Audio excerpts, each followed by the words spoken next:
नमस्कार दोस्तों, मैं डॉक्टर पवार। आपका मेरे चैनल पे बहुत-बहुत स्वागत है। दोस्तों हम आज बात कर रहे हैं सोशल एंग्जायटी की।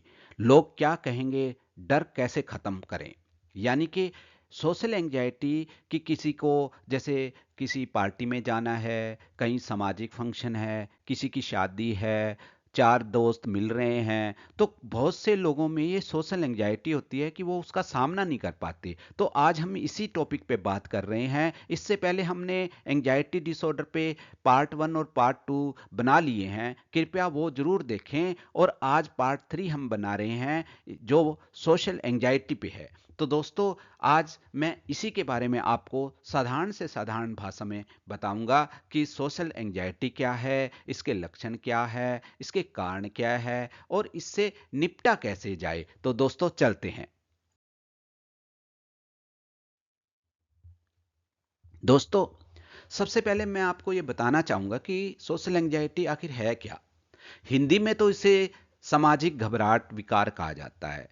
यहाँ ये कहना उचित होगा कि ये एक मानसिक समस्या है दोस्तों, जिसमें व्यक्ति को लोगों के बीच रहने में, बात करने में, परफॉर्म करने में बहुत ज़्यादा डर लगता है और चिंता रहती है। जैसे कहीं जाएगा तो सोचेगा, अरे मैं कैसे परफॉर्म कर पाऊंगा, मैं मीटिंग में कैसे मिलूंगा, 4 लोगों के सामने कैसे बात करूंगा। तो इस तरह से उसको चिंता रहती है। तो ये तो हुई सोशल एंग्जायटी। इस जड़ की वजह क्या होती है दोस्तों?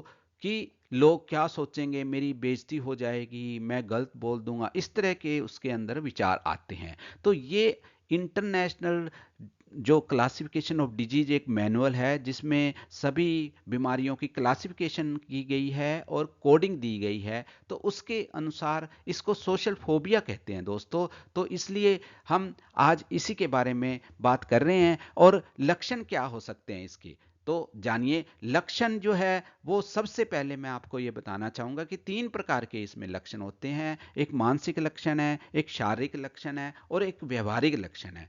तो सबसे पहले हम बात करेंगे कि मानसिक लक्षण कौन-कौन से हैं।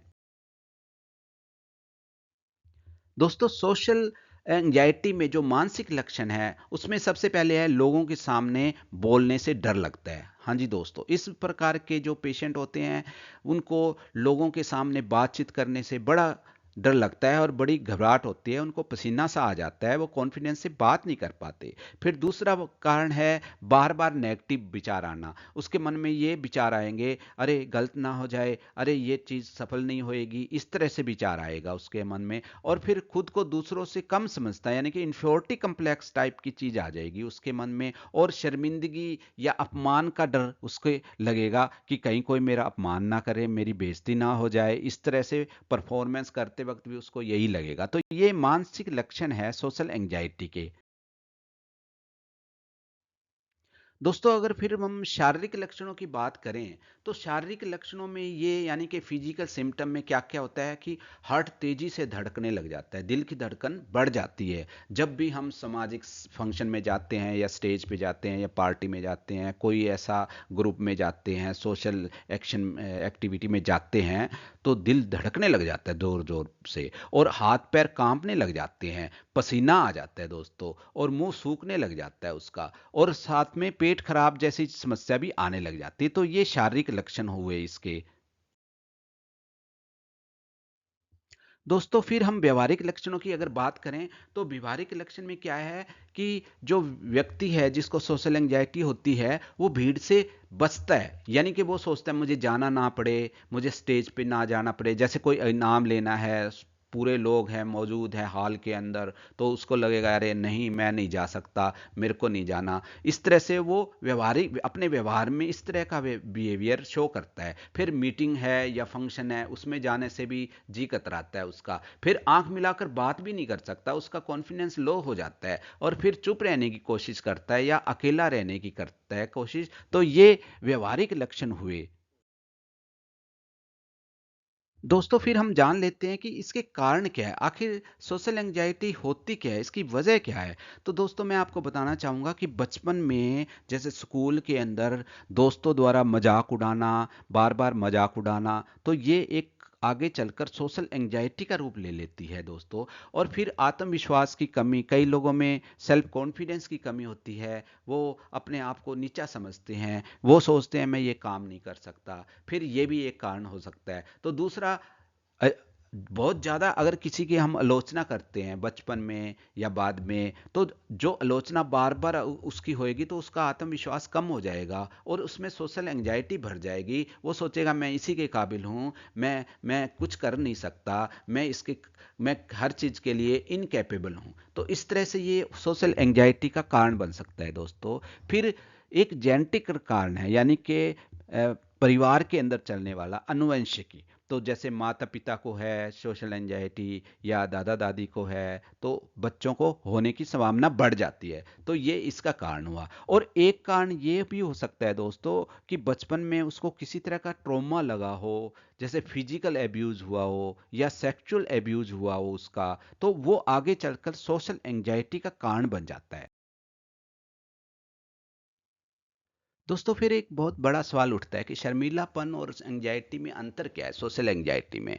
तो दोस्तों मैं आपको ये बताना चाहूँगा कि शर्मीलेपन में और सोशल एंजाइटी में अंतर ये है कि जो शर्मीलापन है वो सामान्य है, वो एक सामान्य जीवन का हिस्सा है, जिसमें जीवन प्रभावित नहीं होता, जिसमें कोई मौका मिले तो उसको गंवाना उचित नहीं समझता व्यक्ति। तो वो शर्मीलापन अलग है। लेकिन जो सोशल एंजाइटी है उसमें रोजमर्रा की जिंदगी प्रभावित होती है, रोज रोज हम प्रभावित होते हैं उससे, तो जिससे कि हमारे रिश्ते भी प्रभावित होते हैं। और इसमें इतना डर लगता है, इतनी चिंता रहती है व्यक्ति को सोशल एंजाइटी में, कि वो मौके गंवा देता है, जो कि शर्मीलेपन में नहीं होता। तो इस तरह शर्मीलापन और सोशल एंजाइटी में अंतर होता है दोस्तों। दोस्तों फिर हम इसका इलाज कैसे करें, यानी कि इसको मैनेज कैसे करें, इस पे काबू कैसे पाएं हम। तो मैं आपको कुछ बातें बताना चाहूँगा कि किस तरह से हम इसको काबू पा सकते हैं। जैसे दोस्तों, सबसे पहली बात है कि खुद को समझें। जी हाँ दोस्तों, अपने आप पे विश्वास करें, अपने आप को समझें कि मैं ये कर सकता हूँ। यह जो सोशल एंजाइटी है वो कोई कमजोरी नहीं है, बल्कि एक इलाज योग्य बीमारी है दोस्तों।